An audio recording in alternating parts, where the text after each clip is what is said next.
Hey everyone, it's Megan here from Meghan Makes Do, and today I'm going to finally be giving you the long-awaited tutorial on how to do the waistcoat stitch in rows. So if you have seen my channel previously, you know that one of my most popular videos is how to make crochet look like knit using the waistcoat stitch, which you can see here.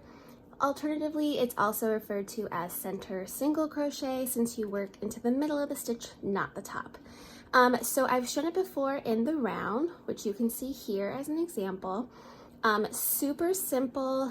You're just going to be working a regular single crochet stitch, but instead of going through the top of the stitch like this, you actually go into the V of the stitch and work your single crochet. So here you can see the V stitches.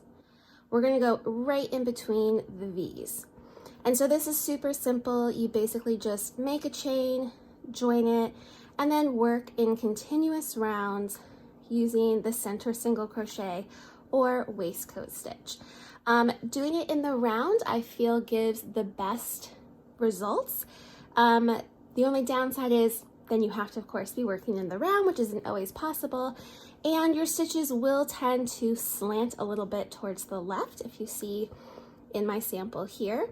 But overall, it gives a very beautiful thick stitch. So this is great for like pot holders, coasters, bags, even hats. I've made hats before. I tend to try to go up a couple hook sizes just because the stitches do get rather tight and dense.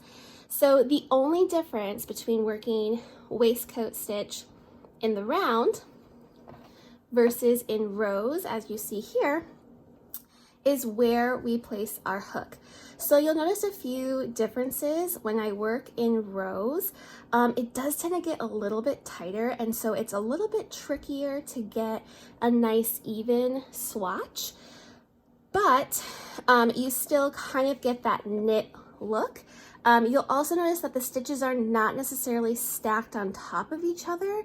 They almost go kind of diagonally a little bit more, so you are going to get a little bit more of like a zigzaggy look, but still you'll see the regular V's that you normally would if you had a knit project.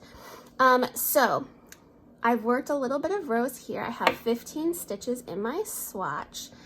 You chain one at the beginning and turn, and again, we're just working single crochet stitches, but instead of placing them into the top of a stitch here, we're going to be placing them in between the legs of our stitch. So you'll see a little upside down V right here. That's where we're going to stick our hook. We're going to go right in between that V. And again, this is a thick fabric that it creates, so I do suggest trying to find a crochet hook that has a bit of a point. Even this one is kind of dull for me. I prefer one that would have a more pointy end to it. It'll help you get in between those legs. So again, our next stitch, here's a V, and then here are the legs. So we're going to go in between these two legs right here. Carefully push our hook all the way through, yarn over, drop a loop, and yarn over and draw through two, just as we would a normal single crochet stitch. So the only difference when you're making this stitch is just where you're placing your hook. So again, going through the legs only, and then you'll see that we're creating little V's as we do this. So I'm just going to continue working in between the legs of the stitch. And again, if you're working this stitch in rows, I do recommend going up a few hook sizes higher than what the yarn you're working with recommends. I'm using a J hook with Lion Brand Heartland yarn for this tutorial. I probably could have got up to a size K, even maybe a little larger, just so that my fabric doesn't get super thick and dense. So take your time with this. I notice like I usually have to kind of use my left hand to help get the hook through the stitches. Oh, I think I picked up an extra strand there. So take your time with this stitch.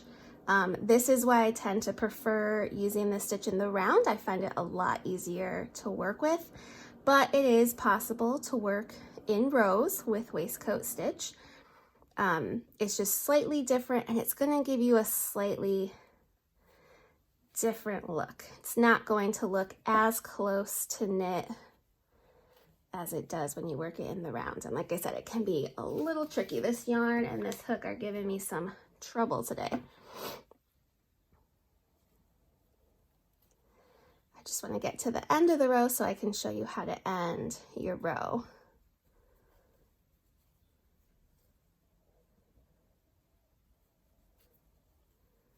Okay, so that's 14 stitches. We have to work one more for our swatch, otherwise our swatch will just keep shrinking.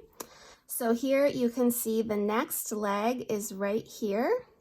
So we worked into these two legs in between.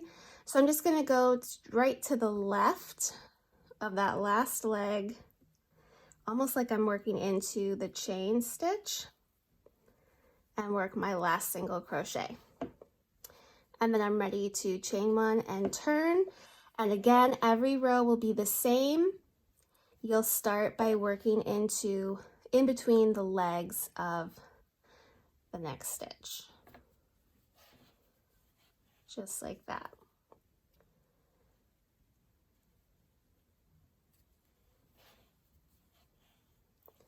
So again, there are pros and cons to using this stitch in the round versus flat.